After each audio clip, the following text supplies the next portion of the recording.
Bill, you are a white man. You talk like a white man.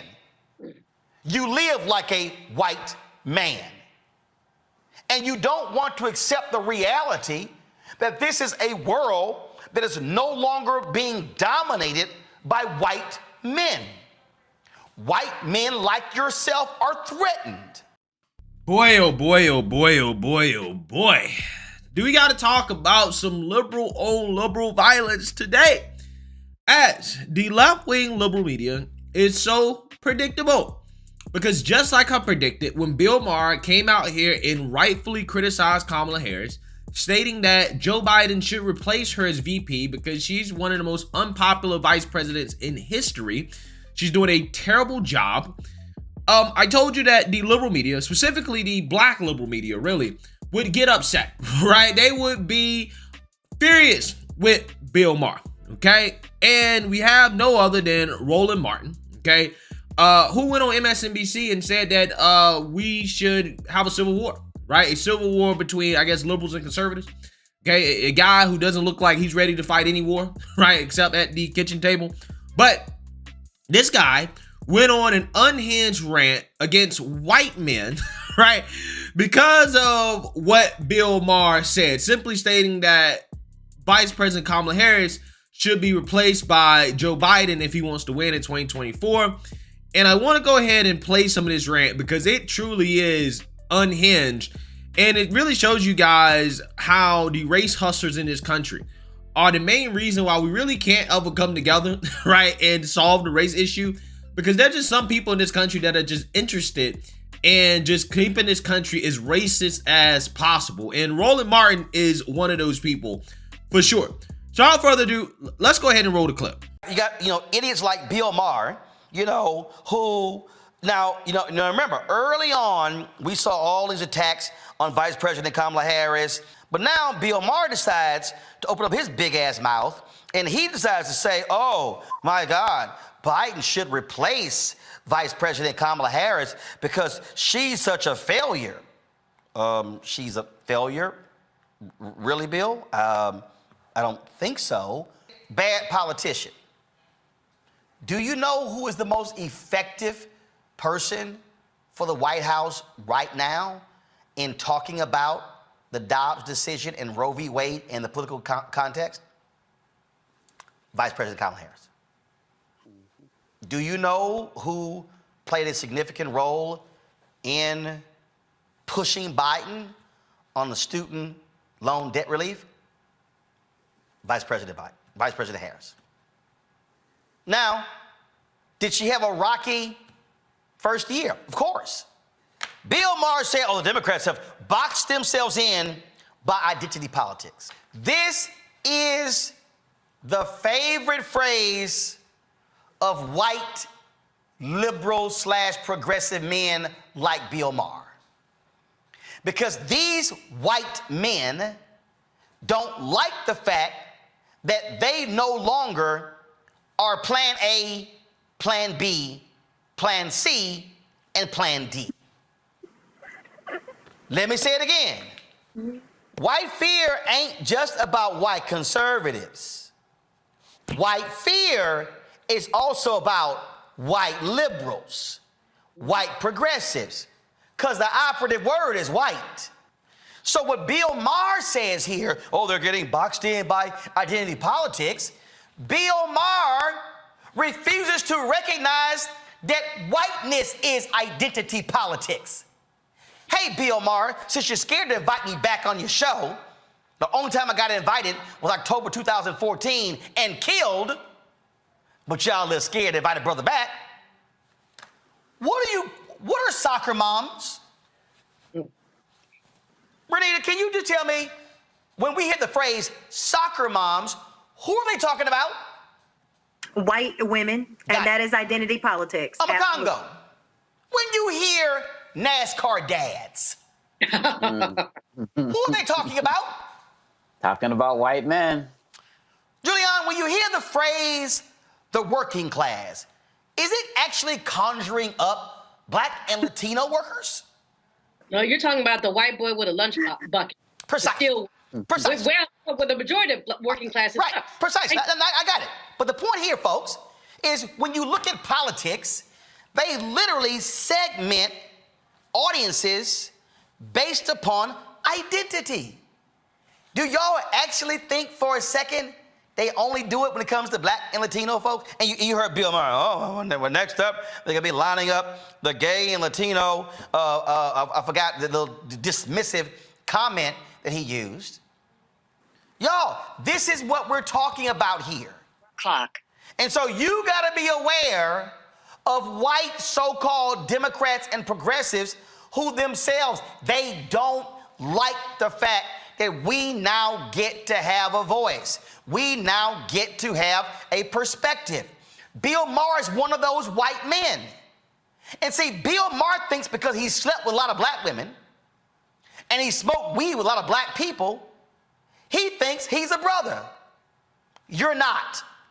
Bill, you are a white man. You talk like a white man. You live like a white man. And you don't want to accept the reality that this is a world that is no longer being dominated by white men. White men like yourself are threatened by black people, black men, black women, Latinos, Asians.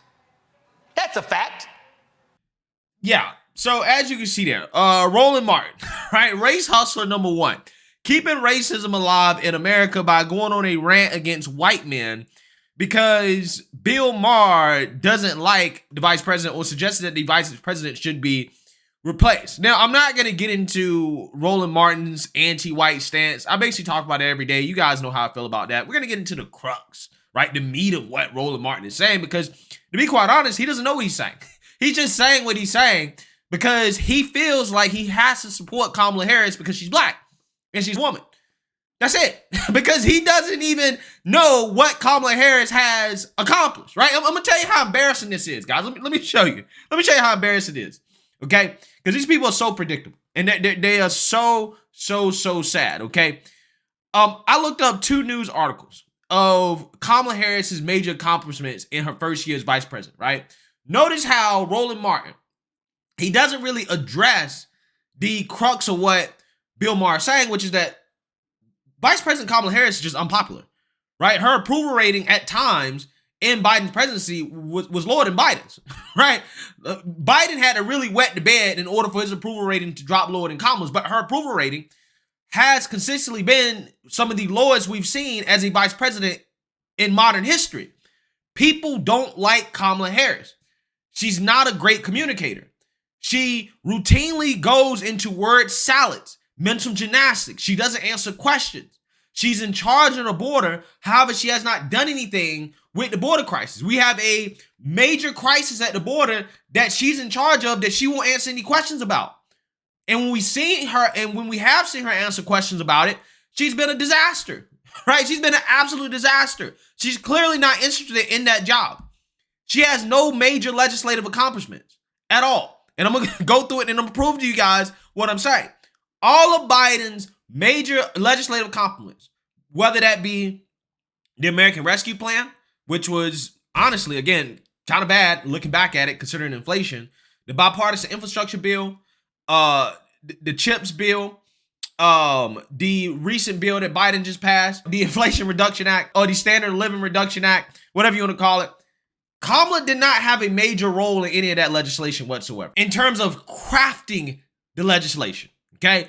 Something outside of her job as VP, like the basic functionality of her job, okay? And I'm saying that for a reason. I'm going to get into it in a minute. But according to Joe Biden, Kamala was the last person that he talked to before he made his decision about Afghanistan, which was a colossal, massive failure. And you know what Roland Martin has, right? You know what he has is one of Kamala's major accomplishments or evidence that Kamala is such a great politician? Well, she's effective in talking about the Dobbs decision. She's the most effective person. What does that mean? What does that mean? What has that resulted in? Right? It hasn't resulted in anything. Okay? She can talk about abortion. So what? Again, she doesn't have any accomplishments. She's a bad speaker. She's a bad communicator, which makes her a bad politician. Because I'm going to tell you guys, a part of being a politician is being able to legislate and communicate, right? Getting people to like you. Kamala is bad at least 2 out of 3 of those things, right? Which makes her a bad politician.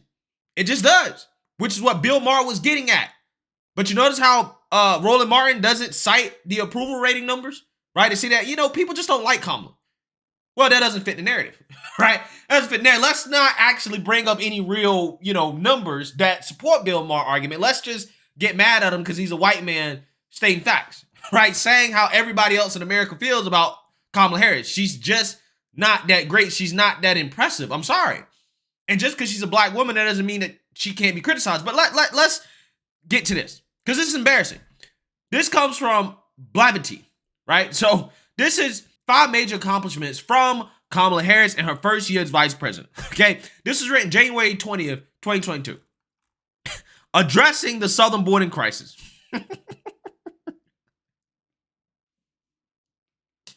That's an accomplishment. We all know that's a disaster. Confirming Biden administration nominees.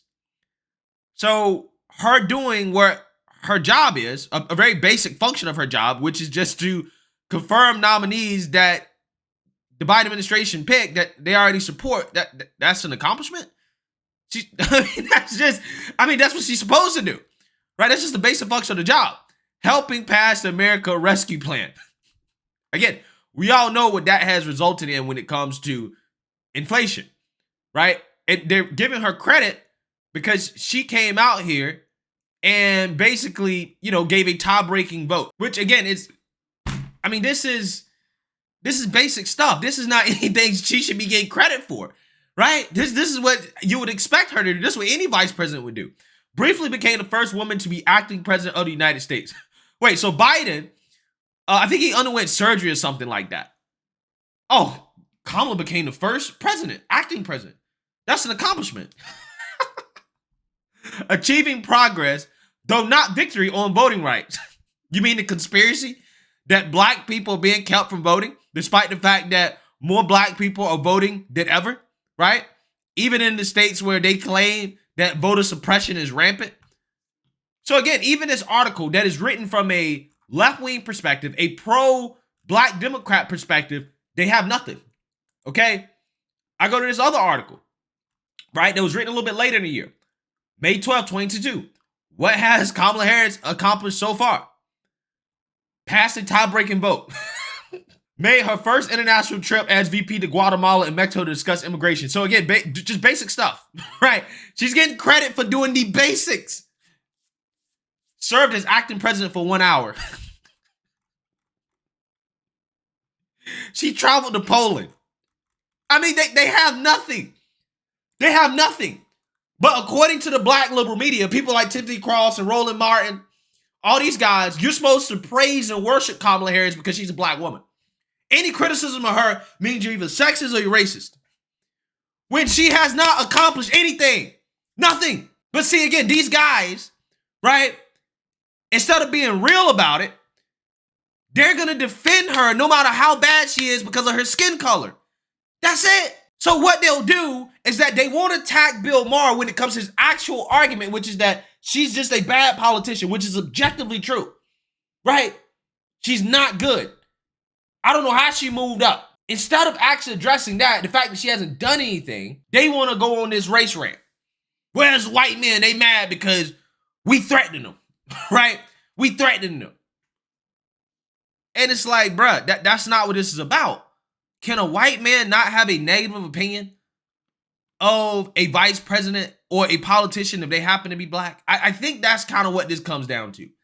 If you're white, you can't have a negative opinion about anybody black, right? And if you do, it automatically comes from a place of insecurity or racism or some type of, sexism or bigotry, right? That's all it is. They will never accept that you're attacking her because she just simply is not a good politician, evidenced by her approval rating, evidenced by the fact that she hasn't accomplished anything, evidenced by the fact that she always goes on these word salads about nothing, right? She's a bad speaker, which again is a fundamental part of being a politician, being able to communicate. But again, none of those things Roland Martin wants to talk about. He wants to talk about race. Because it's easy to come out here and just to say, well, he's saying it because he's a white man. Not because anything he's saying is actually true, because he's white. And because he's white, we must dismiss everything that he says. He's jealous. He's afraid. And these people are sad. But I will say, one thing that Roland Martin did say that was true, the little bit of truth in his rant, is that, yeah, everything is identity politics. He's right. Yes, politics is identity politics.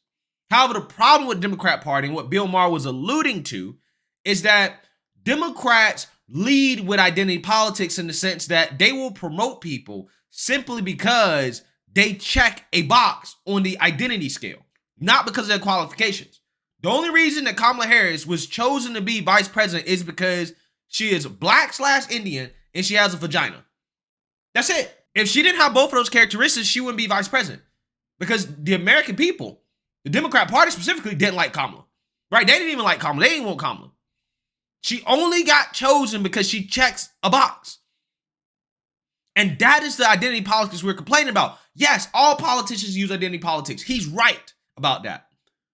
But Democrats have taken it to the extreme where instead of asking what makes this person qualified for the job, the first thing they say, no. What is your identity? What is your race? What is your sex? Do you like your genitals? Who do you like to sleep with? Again, look at what they did with Kareem Jean-Pierre. John Kirby should have had that position. John Kirby had more functional experience in a role like that. He's a much better communicator than Kareem Jean-Pierre. He should have replaced Jen Psaki, but nope, because he's a straight white man, they couldn't pick him. They had to pick Kareem Jean-Pierre, even though, in my opinion, she's less qualified. And also on top of that, when you are an administration that is failing, you need the best communicator possible, right, to spin your propaganda. And they went with somebody, they chose somebody simply based off her skin color and who she likes to sleep with, and look how that worked out. It's a disaster. And you know who that hurts the most? Hurts Black people. Because it makes Black people look like we're incompetent. It looks like anytime we get a good role or a high-ranking role, we only got it because of our skin color. We can't actually be qualified for the job. We only got it because of our skin color or who we like to sleep with or whether we like our gender, because of identity. That is why people complain about the Democrats' version of identity politics. It is an extreme version of it that has nothing to do with actual qualification. And that's the problem. But see, Roland Martin, he's too caught up in his whole race thing for him to even understand that, because it benefits him. It benefits people like him, right, who may be less qualified or not as good to be able to get roles because of their skin color. I mean, look at the guy. He's a journalist who had a TV show, right, on TV One, and that show was canceled because of low ratings from Black viewers. So even Black people didn't want to watch him, right? So this guy, he failed on TV. So he's a guy now who has a YouTube channel. That's okay. It's not great, but it's okay, right? Almost 1 million subscribers. But he's desperate. He's desperate to get on MSNBC, to get on CNN, to be a part of some Democrat administration. So again, when Democrats come out here and say, we're going to promote you based off your race, doesn't matter if people actually like it, if people actually listen to you, doesn't matter what your performance is, doesn't matter how good you actually are, we're going to promote you anyways. People like him look at that, they say, yeah, I like that. Because when he was on TV, he failed, right? Black people didn't want to watch him. His YouTube channel is okay. For a guy that's been around forever, he's been on national news networks like CNN and MSNBC. You would think that by now he would have over 1 million subscribers. He's a mediocre guy. He's mediocre. Mediocre people like him benefit, right? So again, that is why he's so upset about this. He doesn't like when people like Bill Maher, who actually has real talent, right, who can actually get an audience, you know, he doesn't like when they come out here and say, hey, you know, this so-called woman of color vice president, she should be replaced, right? Doesn't matter what he says is actually grounded in facts. It's actually true. Nah, I'm gonna attack him as a white man that's jealous and he's racist and he's, you know, against us people of color getting opportunities because we deserve them, right? People that are so for affirmative action, they're so for having more Black and brown faces solely for the sake of having Black and brown faces. They want that because they're mediocre. They want that because they're not that good. They don't believe they're good enough. Therefore, they want to be promoted and elevated based off something that has nothing to do with their talent. And I think that that's where a lot of this anger is coming from. I really do. So let me know what you guys think. Make sure you like, comment, and subscribe. Most importantly, share a Black conservative perspective. Peace.